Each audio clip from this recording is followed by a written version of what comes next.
it could snow in Fiji or it can snow in Fiji. Is that even possible? And what's the difference? Let's find out.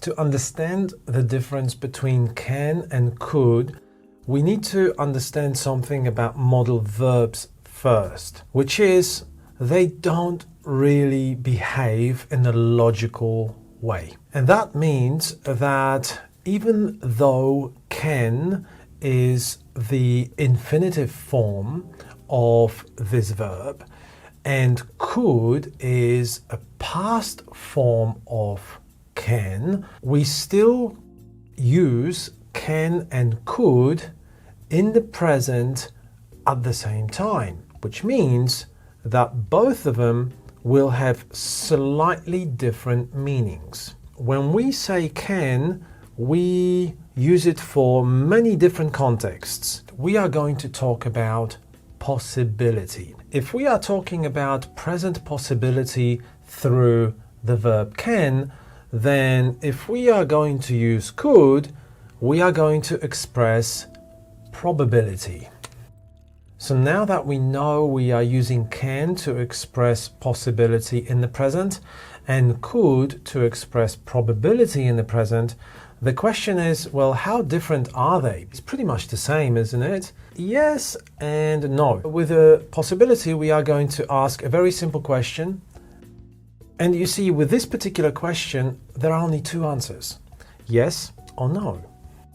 With regards to probability, we are asking a different question.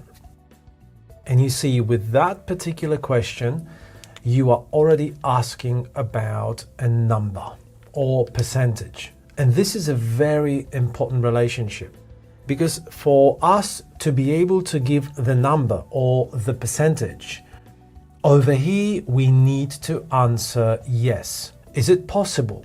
Well, yes, it is. Okay, well, what is the probability of it? It's pretty big, or nah, it's almost zero. But the point is, it's not zero, because if probability is zero, that means that the possibility does not exist. So you see how it works? It works both ways.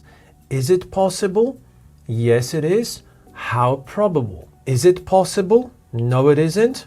Probability doesn't exist. Is it possible? Yes, it is. How probable is it? It's not probable at all.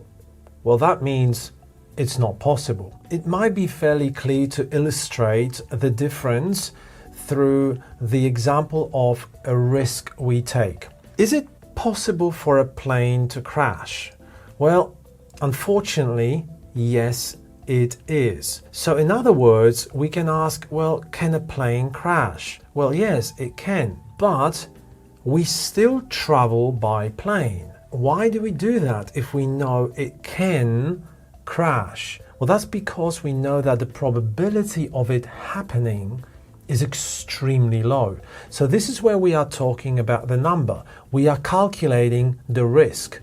We are calculating and we know, well, it is 0.001, 1 in a million, 1 in a whatever. Do we take that risk? Yes. Why? How probable is it? Well, not very probable. So we get on. So you see, those two elements are slightly different. So let's have a look at this particular example. Can it snow in Fiji? Or could it snow in Fiji? Which of those questions should we ask? And is one of them more logical than the other?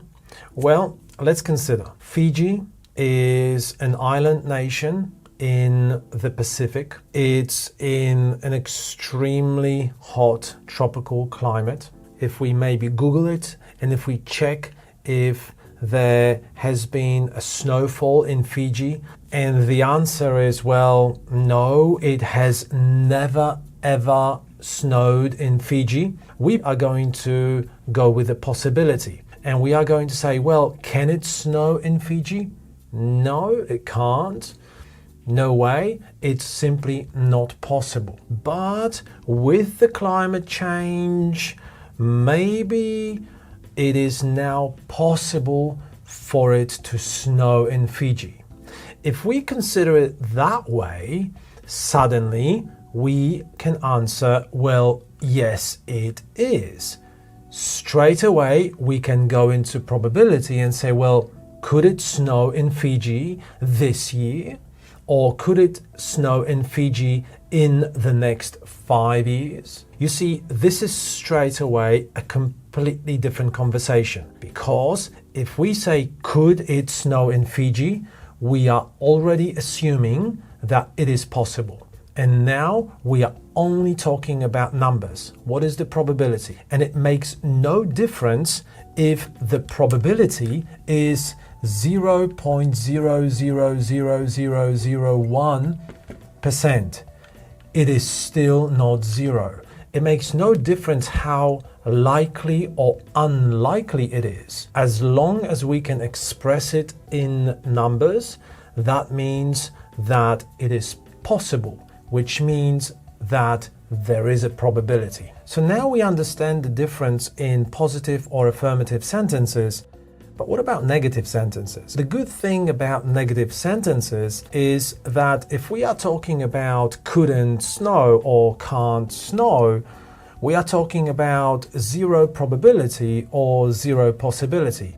So in a way, it makes no difference which of those we are going to express. Because if we are talking about zero probability, well then it's pretty much the same as talking zero possibility. If we are talking about zero possibility, we are not giving a chance for the probability to even exist. So that's why can't and couldn't in a context of possibility and probability are interchangeable.